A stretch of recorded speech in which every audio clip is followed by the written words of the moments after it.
आज भट्टी का दिन है 22 और जिस मुरली का हम रिवीजन करने वाले हैं वो मुरली है 15 अप्रैल 1981 की। मुरली का टाइटल है नंबर 1 तकदीरवान बच्चों की विशेषता।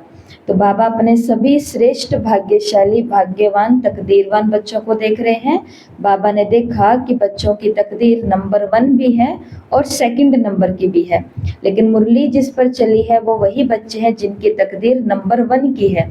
तो ऐसी इस मुरली के अंदर 10 विशेषताएं बताई हुई है तकदीरवान बच्चों की। तो एक व्यक्ति जो कि यूपी के किसी साधारण से इलाके में रहता है और उसका बच्चा किसी अपराध के कारण जेल में गया है। पिता अपने बच्चे को फ़ोन करता है, फ़ोन से बात होती है और बेटे को बोलता है कि जब से तुम गए हो तब से यहाँ पर सब चीज़ें बहुत ख़राब हो गई है, कमाई का कोई साधन नहीं है, खेत है वहाँ पर भी बीज बोने के लिए पैसे नहीं है जिससे हम बीज खरीद करके लाएं, तो बहुत ज़्यादा सब चीज़ें अव्यवस्थित हो चुकी हैं। तो जैसे ही बेटा ये बात सुनता है कि पिताजी ने बोला है कि खेत के अंदर बोने के लिए बीज भी नहीं है, तो बेटा अपने फादर को बोलता है कि देखो खेत की बात नहीं करना, खेत को बिल्कुल भी नहीं छेड़ना, क्योंकि खेत के किसी स्थान पर मैंने बहुत सारा सोना और पैसा छुपाया हुआ है। कानों कान किसी को ये खबर नहीं पड़नी चाहिए, खेत में किसी को भी मत भेजना। पिता ईमानदार होता है, जैसे फ़ोन रखता है वो सीधा पुलिस को फ़ोन करता है कि मेरे बेटे ने बहुत सारा पैसा और सोना खेत के अंदर दबा करके रखा है, जो कि ज़रूर उसने ईमानदारी से तो नहीं कमाया होगा, वो कुछ करप्शन का ही होगा, तो आप आओ और आकर के पूरी इसकी छानबीन करो। तो पुलिस ऑफिसर्स आते हैं और बहुत सारे लोग आते हैं, आकर के सारी फौज जो है वो सब के सब खेत के हर एक कोने कोने को, जो भी उनके एरिया का खेत है, उस सभी को एकदम छिन्न भिन्न कर देते हैं, खुदाई कर देते हैं, लेकिन वहाँ से कुछ भी निकलता नहीं है।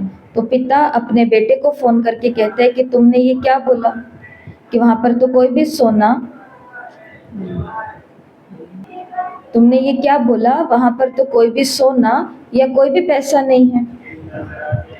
तो वो बेटा बोलता है कि देखो तुम्हारा आधा काम मैंने कर दिया, अब अगला आधा काम तुम करो। काम कौन सा कर दिया? खुदाई करने का, क्योंकि पिताजी अकेले हैं, साथ में किसी मजदूरों को या सहयोगियों को रखने के लिए पैसे भी नहीं हैं। तो बेटे ने बोला यहाँ बैठा बैठा मैं इतना कर सकता था कि आपका खेत जो है वो खुदवा सकता था, खुदाई करा सकता था, अब बीज लो और अपनी खेती को शुरू करो। तो पिता का आधा काम, आधे से ज़्यादा काम तो हो गया, अब कैसे भी करके व्यवस्था करके बीज आ सकते हैं और खेती हो सकती है। कहने का भाव है जिस व्यक्ति के अंदर कुछ करने की इच्छा होती है उसको मार्ग अपने आप मिलते हैं। उसके अंदर अगर खेती की इच्छा थी तो रास्ता जेल के अंदर बैठे हुए बेटे ने भी बना दिया, किसके द्वारा? ऑफिसर्स के द्वारा बनवा दिया। तो अगर हमारे अंदर इच्छा है सेवाओं की, हमारे अंदर इच्छा है बाप को प्रत्यक्ष करने की, हमारे अंदर इच्छा है बाप समान संपूर्ण फरिश्ता बनने की, हमारे अंदर इच्छा है अपना सारा सिलेबस कंप्लीट करने की, हमारे अंदर जो भी श्रेष्ठ इच्छाएं हैं, लेकिन हमारे पास सपोर्ट नहीं है, ना पैसा है, ना लोग हैं, ना साधन है, कुछ भी नहीं है, ना हमारे पास ऐसे कोई बड़े हैं जो हमें गाइड कर सके, ना छोटे हैं जो हमारा सहयोग कर सके, ना साथी हैं जो हमारे बात को समझ सके, मोनिट कर सके, ऐसा कुछ भी नहीं है। लेकिन जिसके अंदर सिर्फ लगन है, तकदीर अपने आप उस आत्मा की खुलती है। कोई ना कोई व्यक्ति, कोई ना कोई साधन, कोई ना कोई बुद्धि अपने आप उसके पास पहुंच जाती है, जो जाकर के उसका सारा काम सिद्ध कर देती है। ऐसे भाग्यवान, तकदीरवान, भाग्यशाली बच्चों को बाबा ने देखा जिनके पास कैसे तकदीर है?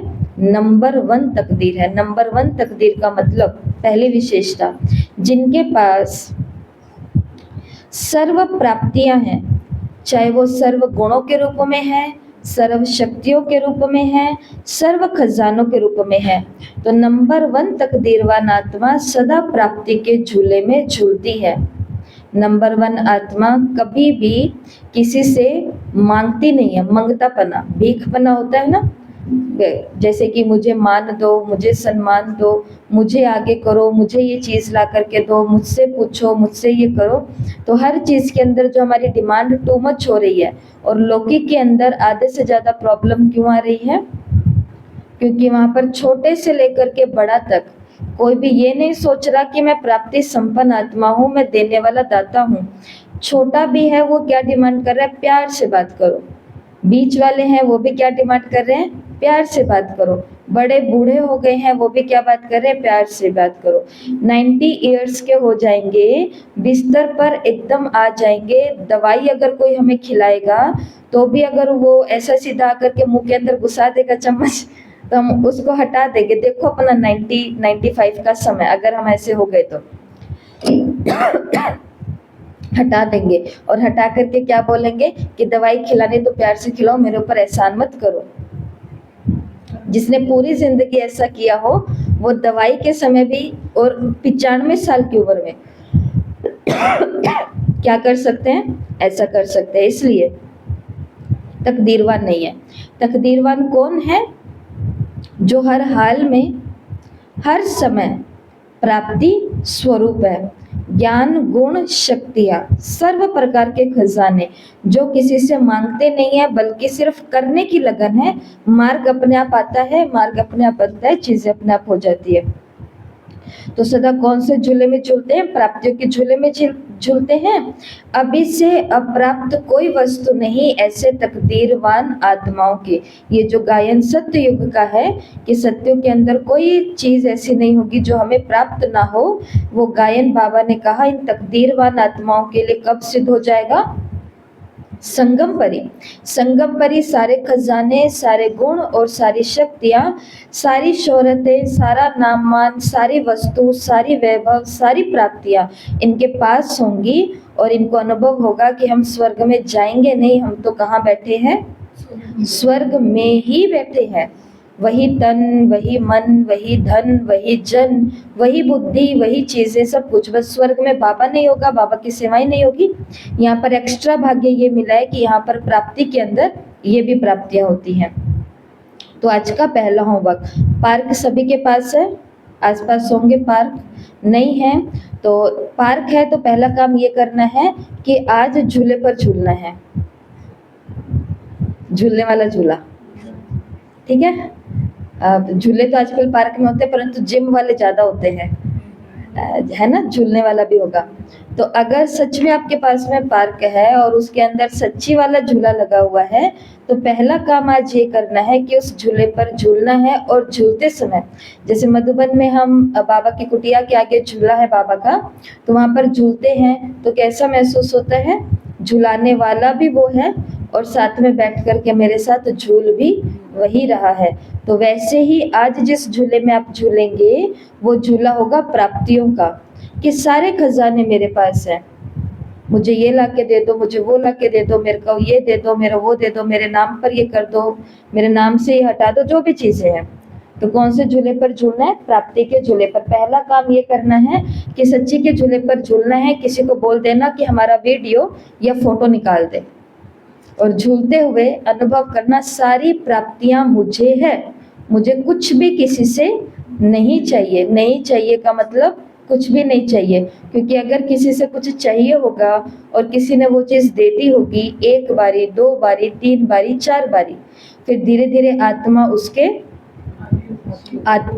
उसके बंधन में आ जाती है। वो आत्मा फिर उसे बांध लेती है। इसके लिए आए तो बहुत अच्छी बात है, नहीं आए तो और भी अच्छी बात है। पक्का? पक्का? और वो चीज अगर आपके हक की है तो हक की है तो आएगी अपने आप। जो चीज हक की होती है वो कहीं से भी आती है।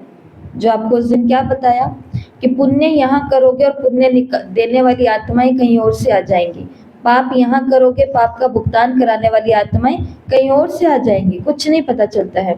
पहला काम। दूसरा काम, जिनके पास झूला नहीं है, जो ये नहीं कर सकते, तो कल सभी ने, जो कि मुझे उम्मीद भी थी, सबने बहुत सुंदर सुंदर होमवर्क भेजे हैं।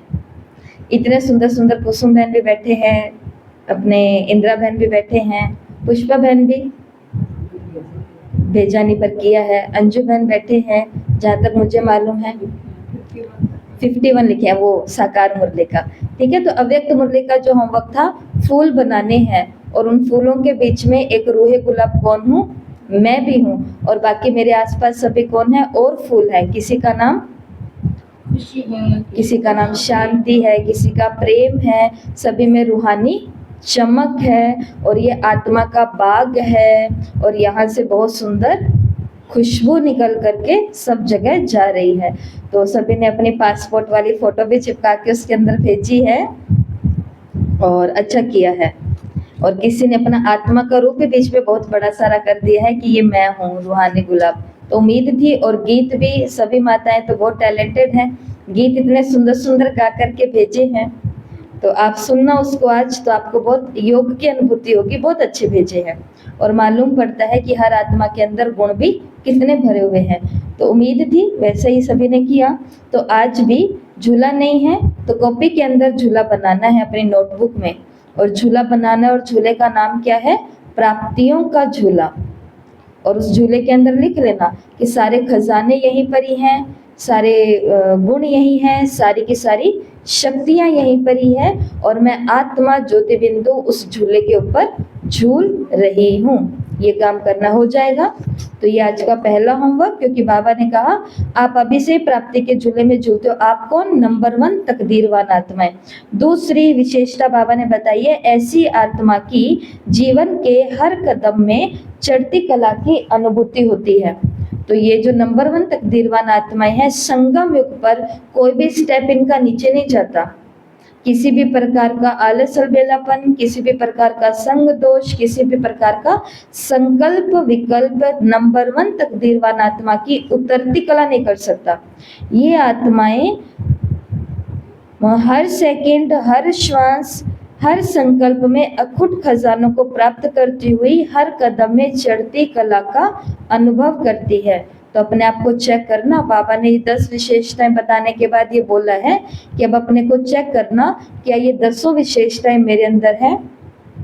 दूसरी विशेषता। तीसरी विशेषता, हर आत्मा अपने अति स्नेही अनादि संबंध के स्वरूप से अपनी अपनी लगती है। तो जो नंबर 1 तकदीरवान आत्मा होगी, उस आत्मा को चौथी निशानी ये है, खजाने खजाने उनको प्राप्त होंगे। चौथी निशानी है कि इनको हर आत्मा कैसी लगेगी?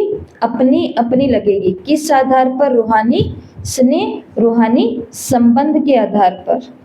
पांचवी निशानी है, पांचवी विशेषता है कि हर आत्मा एक बाप की संतान होने के कारण भाई भाई लगेगी। ठीक है, हर आत्मा कैसी लगेगी? अपनी लगेगी। और हर आत्मा कैसी लगेगी? भाई भाई लगेगी। कौन सी आत्माओं को? नंबर 1 तकदीरवान आत्माओं को। नेक्स्ट है, हर आत्मा के प्रति यही शुभ भावना शुभ कामना इमर्ज रूप में रहती कि सर्व आत्माएं सदा सुखी और शांत हो जाएं। मैं सुखी और मैं शांत हो जाऊं बाबा, मैं सुखी मैं शांत हो जाऊं बाबा, मेरा परिवार सुखी मेरा परिवार शांत हो जाए बाबा। ये तो करना ही करना है, परंतु इसके आगे एक और कदम बढ़ाना, और वो कदम कौन सा है? सब सुखी हो जाएं और सब शांत हो जाएं बाबा, सब सुखी हो जाएं सब शांत हो जाएं बाबा। और उन सभी के अंदर हम भी हैं और हमारे परिवार जन भी हैं। इसी को बोलते हैं कि बीच में दीवार को हटा देना तो सूरज की सीधी किरणें आएंगी। नहीं तो सूरज तो खड़ा है रोशनी देने के लिए, लेकिन बीच में क्या खड़ी कर दी है? बड़ी सारी दीवार। तो इस पार हो ही नहीं रहे हैं, क्योंकि मैं और मेरा, मैं और मेरा, मैं और मेरा। तो 3 बातें हैं। नंबर 1 तकदीरवान आत्माओं को सभी आत्माएं कैसी लगेंगी? अपनी अपनी लगेंगी। और अपने को कुछ भी कहा जा सकता है, कभी भी कहा जा सकता है, कैसे भी कहा जा सकता है। दूसरा, सभी आत्माएं इनको अपने भाई भाई लगेंगे कि जो अधिकार मेरा है वो अधिकार इस आत्मा का भी है। कोई जात नहीं दिखती उनको, कोई गोत्र नहीं दिखता, कोई रंग नहीं दिखता, कोई रूप नहीं दिखता, कोई घृणा, कोई ये कोई वो, कुछ नहीं होता है। हम ऐसे ऐसे घरों के अंदर गए हैं जहाँ पर अगर आपको लेकर के जाए, चलो घरों की तो बात छोड़ो, हम ऐसे ऐसे नशा मुक्ति केंद्रों पर गए हैं जहाँ पर टिक नहीं सकता कोई। बहुत पहले की बात है, इंदिरा बहन शायद गए थे और वहां पर अंजू बहन और कमल भाई 1 महीने तक मुरली सुनाने के लिए जाते थे। हम तो कोर्स करा करके आ गए थे। उस स्थान पर ये जेल नशा मुक्ति केंद्र ऐसे होते हैं जहां पर जाने के लिए भी क्या चाहिए होती है, जाने के लिए ये भाईचारा है वो पक्का चाहिए होता है कि नहाए हुए हैं नहीं नहाए हुए हैं, सुंदर हैं सुंदर नहीं है, साफ सुथरे हैं साफ सुथरे नहीं है, खुशबूदार है बदबूदार है। उस समय कुछ नहीं दिखता है। उस समय तकदीरवान आत्माओं को सिर्फ क्या दिखता है कि मेरा खुद का भाई जेल के अंदर बैठा है, मेरा खुद का भाई नशा मुक्ति में बैठा है, मेरी खुद की बहन क्राइम कर करके बैठी है, मेरी खुद की बहन यहाँ पर इस हालत में बैठी है, तो मुझे जानना है और जाकर के इस आत्मा भाई को बाहर तो नहीं निकाल सकते परंतु ज्ञान दे सकते हैं कि बाहर निकल जाए आत्मा शायद। तो ऐसा तो ये होता है, इसको क्या बोलते हैं, शुभ भावना और शुभ कामना कि सभी सुखी हो जाए और सभी शांत हो जाए। चलो जी, इतने ऐसे इलाकों में जाकर के हम नहीं कर सकते, परंतु जिस ईश्वरीय परिवार में हम बैठे हैं, ये फैमिली, और जिस लौकिक फैमिली के अंदर बैठे हैं और जिस आस पड़ोस समाज के अंदर बैठे हैं, इतनों के लिए भी तो हम सोच सकते हैं कि ये सभी किसके हैं, ये मेरे अपने हैं। हम देखते हैं किसी के अंदर कुछ लड़ाई झगड़े कलेश या थोड़ी सी आवाज होती है किसी के घर में, सारे घर वाले बाहर निकल करके आ जाते हैं तमाशा देखने के लिए, और ये खुद के घर के अंदर थोड़ी तेज आवाज हो रही हो तो क्या बोलेंगे, अरे धीरे बोलो कुछ सुन, धीरे धीरे धीरे। तो जिसको जो अपना समझता है वो अंदर बैठ करके बाबा बस उनकी जो आवाजें आ रही है वो शांत हो जाए, शांत हो जाए। अपना समझेंगे, भाई भाई समझेंगे, शुभ भावना शुभ कामना रखेंगे। अगला, बेहद का परिवार और बेहद का स्नेह होगा। हद में दुख होता है और बेहद में दुख नहीं होता, क्योंकि बेहद में आने से बेहद का संबंध, बेहद का ज्ञान, बेहद की वृत्ति, बेहद का स्नेह दुख को समाप्त कर सुख स्वरूप बना देता है। तो इसके लिए हर चीज को किस में रखना है, बेहद में रखना है। ये नहीं सोचो कि मैं ऐसा करूंगी तो सिर्फ मैं ही तो कर रही हूँ, नहीं, मैं ऐसा करूंगी तो मुझे देख करके बेहद में है वो ऐसे ही होंगे, मैं ऐसे वाइब्रेशन निकालूंगी तो ये बेहद में जाएंगे। इसलिए बेहद की वृत्ति, बेहद का संबंध, बेहद का स्नेह, बेहद का ज्ञान, सब कुछ क्या रखो, बेहद का। और बेहद वाला दुख में नहीं लाता, बेहद वाला दुख को भी क्या बना देता है, सुख स्वरूप बना देता है। अगली विशेषता, रूहानी नॉलेज के कारण हर आत्मा के कर्म कहानी के पाठ के संस्कारों की लाइट माइट होने के कारण जो भी देखेंगे सुनेंगे संपर्क में आएंगे संबंध में आएंगे, हर आत्मा के प्रति न्यारे और प्यारे होंगे। न्यारे और प्यारे बनने की समानता होगी, किस समय प्यारा बनना है किस समय न्यारा बनना है, ये इस नंबर 1 आत्मा को आता होगा। कल एक बहन का फोन आया, ज्यादा उम्र की नहीं है, छोटी उम्र की, और वो कहती कि दीदी आजकल पता नहीं लोग ये कैसे कर लेते हैं। उसके ये शब्द थे कि अपना काम भी निकलवा लेते हैं और मालूम भी नहीं पड़ने देते और खुद का नुकसान भी नहीं होने देते हैं। लेकिन वो अपना बता रही थी, लेकिन हम ऐसे हैं कि हम या तो होंगे तो बिल्कुल ही डिटैच हो जाएंगे, भाई होंगे दूर तो होंगे तो पूरे दूर हो जाएंगे, और पास होंगे तो इतने ज्यादा पास हो जाएंगे कि खुद का नुकसान करवा लूंगी, ऐसा। तो बाबा हमको ये बैलेंस सिखाते हैं। यहाँ पे फायदे और नुकसान की बात नहीं है, अपना फायदा और अपना नुकसान, यहाँ पर बात है एक बैलेंस के गुण को सीखना। कि बाबा ने कहा है कि तुमको बहुत मीठा बनना है, किसके जैसा मीठा बनना है, बाबा की मुरलियों में सबने सुना है मिश्री के जैसा मीठा बनना है। लेकिन फिर बाबा ने बोला है इतना भी मीठा नहीं बनना कि चींटियां चिपकती रहे, क्योंकि मिठाई के पास मक्खी और चींटी 2 ही प्राणी होते हैं, और दोनों प्राणियों की योनि कैसी बताई गई है, शुद्र बताई गई है, क्योंकि दोनों ही गंदगी में रहना पसंद करते हैं बिल्कुल से। तो मीठा बनना अच्छी बात है, सॉफ्ट बनना अच्छी बात है, प्यारा बनना अच्छी बात है, लेकिन इतना ही क्या बनना चाहिए, शक्ति स्वरूप या न्यारा पे बनना चाहिए कि मैं सबसे प्यार से बात कर रही हूँ पर सामने वाले को इतनी अनुमति नहीं है कि मेरे पर्सनल स्पेस के अंदर घुस सके।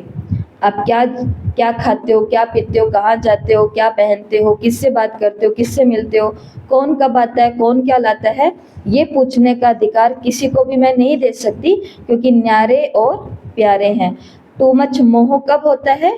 जब जिनसे हम प्यारे बनते हैं उनकी हर एक बात की खैर खबर रखते हैं, कब आते हैं कब जाते हैं, उनके घर कौन आया कौन गया, आज वो आई आज वो नहीं आई, ये सभी चीजें आत्मा के बैलेंस के संस्कार को दूर करती है। तो जो नंबर 1 आत्माएं होंगी वो बहुत ज्यादा प्यारी भी होंगी, लेकिन वो उतनी ज्यादा न्यारी भी होंगी। जैसे मम्मा थे, मम्मा सबके प्यारे थे, लेकिन फिर भी मम्मा के पास आकर के कोई ये नहीं कह सकता था कि मम्मा आज आपने क्या खाया, या मम्मा आज आपने क्या सोचा, कुछ भी नहीं। पर कल की मुरली के अंदर बाबा ने कहा ना कि टीचर से बाबा ये पूछे कि तुम संतुष्ट हो, ये भी टीचर की, पढ़ी थी कल की मुरली पूरी, ये भी टीचर की इंसल्ट है। इसलिए आपको बोला कि मुरली पूरी पढ़नी है, यहाँ का काम करके नक्की नहीं कर देना, इसके बाद में पार्टियों से मुलाकात है, जो भी है वो एक बार आंख के आगे से निकालना। हमने भी एक ही बारी पढ़ी है, तो ऐसा बाबा ने बोला।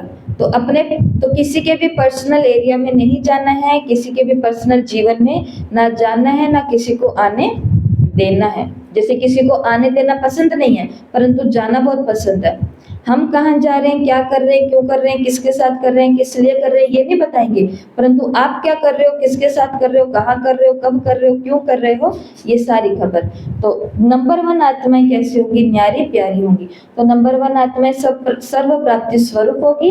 नंबर 1 तकदीरवान आत्मा चढ़ती कला वाली होगी, जब से बीके बनी है, उतरी नहीं है, वो चढ़ती जा रही है। नंबर 1 तकदीरवान आत्मा के पास खजाने होंगे, कौन से? गुण के, शक्तियों के, प्राप्तियों के। हर आत्मा को ये अपना अपना है ऐसा समझेंगे। हर आत्मा इनके लिए बाबा के संबंध में आई हुई आत्मा भाई है, और हर आत्मा के प्रति ये शुभकामना होगी कि सब सुखी हो जाएं, सब शांत हो जाएं, बेहद के रूहानी स्नेह में, बेहद के रूहानी संबंध में, बेहद के रूहानी वृत्ति में, बेहद के रूहानी नशे में ये आत्माएं रहेंगी। और ये तकदीरवान नंबर 1 आत्माएं न्यारी और प्यारी होगी। प्यारी भी बहुत, एकदम न्यारी भी नहीं रहना कि बोलेंगे नहीं तो किसी से नहीं बोलेंगे, और बोलेंगे तो सबसे बोलेंगे, ऐसा नहीं। बोलना भी है और नहीं भी बोलना, दोनों बातें हो। नेक्स्ट, हाँ, तो वो क्या है? रूहानी संबंध होने के कारण बुद्धि एकाग्रता के कारण निर्णय शक्ति, समाने की शक्ति, सामना करने की शक्ति, सर्व शक्तियां हर आत्मा के पाठ और अपने पाठ को अच्छी तरह से जान करके पाठ में आते हैं। इसलिए अचल और साक्षी होते हैं कि हर एक आत्मा को अपना अपना पाठ मिला हुआ है, मुझे भी मेरा पाठ मिला हुआ है। ये जान करके सही निर्णय करते हैं, बातों को समाते हैं और बातों का सामना भी करते हैं, और पाठ को देखते हुए अचल और साक्षी रहते हैं। और लास्ट 10वीं निशानी है, ऐसी तकदीरवान आत्मा हर संकल्प, कर्म, हर बात को त्रिकालदर्शी स्थिति में स्थित होकर के देखती है। त्रिकालदर्शी का मतलब क्या होता है? ये जो मैं सोच रही हूँ इसका रिजल्ट क्या निकलने वाला है, ये जो मैं बोल रही हूँ इसका रिजल्ट क्या निकलने वाला है, ये जो मैं जिसके साथ खड़ी हूँ इसके साथ खड़े होने से भी मेरा रिजल्ट क्या निकलने वाला है। तो त्रिकालदर्शी, तो सभी को 3 बिंदी का तिलक लगा हुआ है ना, उसमें आश्चर्य नहीं लगता। नथिंग न्यू, क्या हुआ नहीं, क्या करना है, ये है नंबर 1 तकदीरवान आत्मा। क्या हुआ ये नहीं, बल्कि अब करना क्या है। क्या हुआ वो तो पूरी दुनिया को पता है क्या हुआ, किसी की टांग टूट गई क्या हुआ, सबको पता है क्या हुआ, पर अब जा करके क्या पूछने में लगे हुए हैं, कैसे हुआ। वो बेचारा बैठ करके उसको गीत रामायण की कथा ही सुनाते रहते हैं, ऐसे जा रहे थे, फिर ऐसे हुआ, फिर ऐसे हुआ, फिर ऐसे हुआ, फिर ऐसे हुआ, फिर ऐसे हुआ। नेक्स्ट की एंट्री होगी, वो पहला जा रहा होगा, दूसरा आ रहा होगा, हमने सुना आपके ये हो गया, हो यहाँ चोट लग गई है, प्लास्टर भी चढ़ा है, कहाँ से, कौन से डॉक्टर से, रिपीटेशन शुरू, मैं वहाँ गई थी, फिर ये हुआ था, फिर ये हुआ था, फिर ये हुआ था, ऐसे ऐसे करके करके करके फिर डॉक्टर के पास पहुंचे, फिर ये वो तो जाएंगे, तीसरे की एंट्री हो रही है। सारा दिन घर में कोई शरीर छोड़ते हैं, सारा दिन क्या चल रहा होता है। तो अब जो हो गया, भगवान के बच्चे जो नंबर 1 तकदीरवान होते हैं वो ये नहीं करते कि हुआ क्या, वो तो पता ही है क्या हुआ, अब करना क्या है।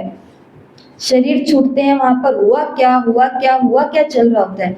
परंतु बाबा का जो तकदीरवान बच्चा वो वहां पर हुआ क्या को सुन करके कि ये भी बताता है कि अब अपने को करना क्या है हर परिस्थिति के अंदर, चाहे वो सेंटर्स की प्रॉब्लम है, किसको नहीं मालूम होती है, आजकल सबको मालूम होती है। स्पीड न्यूज का जमाना है, फैल जाती है बहुत जल्दी खबर।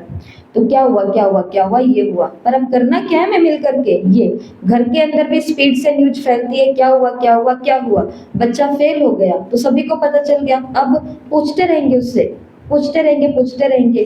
तो अब करना क्या है, ये तकदीरवान आत्मा। तो बाबा ने कहा अब प्रश्न है सभी के लिए, तो आप सब नंबर 1 तकदीरवान की लिस्ट में हो, जिसकी आत्मा गवाही दे रही है कि जब से मैं है तब से ये सब कुछ एक्यूरेट चल रहा है। तो मैं नंबर 1 तकदीरवान आत्मा हूँ, ऐसी लिस्ट में हूँ। हाँ, मैं ऐसी लिस्ट में हूँ। नीचे उतरने का रास्ता ही नहीं है, हम सीढ़ियां चढ़ गए और सीढ़ियां, वो लकड़ी वाली सीढ़ी होती है ना, क्या बोलते हैं उसको, पेड़ी बोलते हैं ना, ये जो हमारी होती है निसरनी बोलते हैं, और ये हमारी ब्लू वाली, नाम ही भूल गई मैं, तो इंग्लिश में बोलते हैं स्टेयर्स, लैडर, ये है शब्द। तो ये जो होती है, जो लकड़ी की वो बनी होती है ना पेड़ी, तो उसके ऊपर व्यक्ति चढ़ जाता है, छत पे चढ़ गया। अब अचानक से कोई आया और देखा रही ये सीढ़ी यहाँ पर क्यों रखी हुई है, इसको, ये इसकी जगह है ही नहीं, वहां से हटा दिया। अब जो ऊपर रह गया वो कहाँ रह गया अब वो ऊपर ही रह गया। तो ऐसे ही जिस दिन से मैं ब्रह्मा कुमारी बनी हूँ, जिस दिन से मैं ब्रह्मा कुमार बना हूँ, जिस दिन से मुझे बाबा मिला है, चाहे वो पढ़ाई है, चाहे वो सेवाएं हैं, चाहे वो मेरी श्रीमत और धारणाएं हैं, नीचे नहीं आई हूँ मैं, हर दिन एक नंबर आगे ही जा रही हूँ। नीचे नहीं आए हैं पक्का? तो ऐसी लिस्ट में खुद को लाना है। तो जैसा गुण वैसा कर्तव्य, वैसा ही फिर फेस हो जाता है। तो नकली रूप पर हंसी आती है ना, तो माया भी नकली गुण और नकली कर्तव्य का स्वरूप बना करके आती है। माया कैसी आएगी? दिखेगी सेवा, दिखेगा कुछ अच्छा आदमी, अच्छा भाई, अच्छी बहन, अच्छी दीदी, अच्छे जिज्ञासु, लेकिन बाबा ने कहा उसके गुण कर्तव्य के ऊपर क्या छिपा होगा? माया का नकली रूप। किसी को क्रोधी, किसी को लोभी बना देगी, किसी को दुखी, किसी को अशांत बना देगी, लेकिन असली स्वरूप इन बातों से परे होता है। फिर बाबा ने अलग अलग जोन से मुलाकात की है, 7। गुजरात, जहाँ पर रात गुजर चुकी है, जो अंधियारे को मिटाने वाले हैं। यूपी, जहाँ की चीनी बहुत प्रसिद्ध है, बाबा ने कहा सब कैसे होते हैं? मीठे। राजस्थान, जो नए राज्य का फाउंडेशन डालने वाले हैं, जो महातीर्थ भूमि है, कर्तव्य भूमि है। पंजाब, जो अकाल तख्त नशीन है, क्योंकि वहां पर अकाल तख्त किसी को भी भूलता नहीं है। अमृतसर पंजाब में अकाल मूर्त बनने की यादगार है। दिल्ली, दिलाराम के दिल लेने वाली, वहीं से बांसुरी बजेगी, वहीं से झंडा निकलेगा। बॉम्बे, जो सदा विस्तार करता है, बहुत ज्यादा संख्या ना वहां पे, तो बाबा ने कहा सेवाओं का भी, सहयोगियों का भी, पांडवों का भी, सभी का क्या हो रहा है? सेवाओं के थ्रू विस्तार। मध्य प्रदेश, सारे एक बाप के लगन में मगन हैं। और ये है 7 हो गए ना, 7 हो गए। तो आज का दूसरा होमवर्क, सभी को भारत का नक्शा बनाना आपके ग्रुप में भेज दिया जाएगा। भारत का डायग्राम सभी की आंखों के आगे आ गया ना, इस ग्लोब के अंदर भारत कैसा है वो आ गया। तो भारत का नक्शा बनाना है, और नक्शे के अंदर भी आपको सब ये जो है स्टेट है वो सभी भेज दिए जाएंगे कि मध्य प्रदेश कहाँ है, यूपी कहाँ पर है, गुजरात कहाँ पर है, सभी पंजाब का है, राजस्थान का है, सब भेज दिया जाएगा। और इन सभी पर 7 ही लिखने आपको। मध्य प्रदेश कहाँ आएगा? यहाँ आएगा। दिल्ली कहाँ आएगा? यहाँ आएगा। यूपी कहाँ आएगा? यहाँ आएगा। वो लिखना है, और वहां पर लिख करके एरो लगा करके इन 7 के लिए बाबा ने बोला क्या क्या है वो लिखना है। आगे समझ में? भारत का नक्शा बनाना है, 7 बिंदु चिन्ह लगाने हैं, और इन 7 पर 7 स्थानों के बारे में संक्षिप्त शॉर्ट के अंदर बाबा ने क्या बोला है वो लिख देना है। हो सकता है आज का दूसरा होमवर्क, हो सकता है। मुरली के आगे चलते चलते लास्ट में बाबा ने एक स्लोगन दिया कि एक स्लोगन याद रखना, और वो कौन सा है? सदा खुश रहना है और सर्व को खुश करना है। सदा खुश रहना है और सर्व को खुश करना है। सदा खुश रहना है और सर्व को खुश करना है। ये स्लोगन याद रखना है। आज का तीसरा होमवर्क, सदा खुश रहना है, बस करने वाली बात नहीं है सदा, क्योंकि करने में तो हम सभी होशियार हैं, खुश करने में कोई कम है यहाँ पर? खुद एकदम दुख के अंदर तड़प रहे होंगे, लेकिन कोई दुखी हारी आत्मा आएगी तो उसको खुश करने में हम कोई कसर छोड़ेंगे? बताओ बताओ, हाँ या ना? वो कह रहे हाँ जी, कसर छोड़ कसर नहीं छोड़ेंगे। इसके लिए ये टॉपिक नहीं लेना कि खुश करना है, नहीं करना, पहले खुश रहना है, रहना जरूरी है। माएँ यहाँ पर बैठी है, माता एक ऐसी इस धरती की प्राणी है, इस धरती का जीव है जिसको सबकी फेवरेट सब्जी मालूम है, सबके फेवरेट डेस्टिनेशन स्थान मालूम है, इनको कहाँ घूमना अच्छा लगता है, इनको क्या पहनना अच्छा लगता है, इनको सोते समय कैसे सोना अच्छा लगता है, कौन सी तरफ मुंह कर करके, ये वो। परंतु उसको ये पता है मुझे कौन सी सब्जी पसंद है। आजकल वाली तो फिर भी थोड़ी हो रही है, खुद के लिए सोच रही है, लेकिन ये जो यहाँ पर बैठी है आजकल वाली नहीं, आजकल वालियों की जो माई बैठी है, तो वो कैसी है? कहीं सुला दो वहीं सो जाएंगे, जो जगह में मिल जाए, कुछ भी खिला दो खा लेंगे, बचा हुआ या कुछ भी, भाई तुमको नहीं भाएगा वो खा लेंगे, कोई बात नहीं, चलेगा चलेगा। हर चीज में ऐसी होती है। इसी के लिए सबसे ज्यादा तनाव के अंदर कौन रहती है? स्त्रियां ही हैं आज सबसे ज्यादा। क्यों? स्त्री के पक्ष से आज क्राइम बढ़ रहे हैं, क्योंकि अंदर ही अंदर सहन कर करके अब वो सहन की सीमा खत्म हो रही है, तो वो सब प्रकार के कृत्य हो रहे हैं, यहाँ से भी और हर प्रकार से। तो इसके लिए खुश करने का काम नहीं करना, पहले तो खुश रहना कैसे होता है ये सीखना है। बताओ, 4 सब्जी आ गई है, एक जो आपने और सब्जी बोली थी वो नहीं आती, तो अब 4 सब्जी आने की खुशी है या एक नहीं आने का गम है? 4 की खुशी। तो अब ये बदल गए हैं, 2-4 की खुशी होनी चाहिए हमको, ठीक है? तो सदा खुश रहना है, ये आपको आज का टॉपिक दिया गया है, ठीक है? और इसके ऊपर आपको लेख लिखना है, ऐसे लिखना है, सुलेख लिखना है, और 100 या 150 शब्द, ये लाइन नहीं है, शब्द है, 100-150 शब्द इतने से पहले के अंदर पूरे हो जाते हैं, 15-20 लाइन के अंदर पूरे हो जाएंगे। तो 100-150 शब्द आपको इस विषय के ऊपर रहने हैं, सदा खुश रहना है। बहुत आसान है, लिखेंगे सभी, अखबार में छपवा देंगे फिर आपका लेख। सही कह रही हो? सदा खुश रहना है। आपको किसी ने बोला, आपके पास आई कोई आत्मा जो खुश नहीं है और उसने बोला कि माता जी मैं बहुत ज्यादा दुखी रहती हूँ, बहुत दुखी रहती हूँ, मैं बहुत उदास रहती हूँ, आप कहोगे कि नहीं नहीं बहन, उदास नहीं रहना, खुश रहना है। मैं पूछूंगी पर खुश रहे कैसे? हमेशा मैं कभी कभी खुश रहती हूँ पर कभी कभी मैं उदास हो जाती हूँ, तो फिर आप अब मुझे दोगे एक अच्छा सा लेख, अच्छा सा प्रवचन, अच्छा सा मोटिवेशन कि देखो बहन ऐसे खुश रहा जाता है हमेशा। अब वो कैसे रहा जाता है वो आपको लिखना है, ठीक है? और आगे शब्द याद रखना, सदा, ठीक है? ये आज के 3 होमवर्क है, मुरली को पढ़ना है।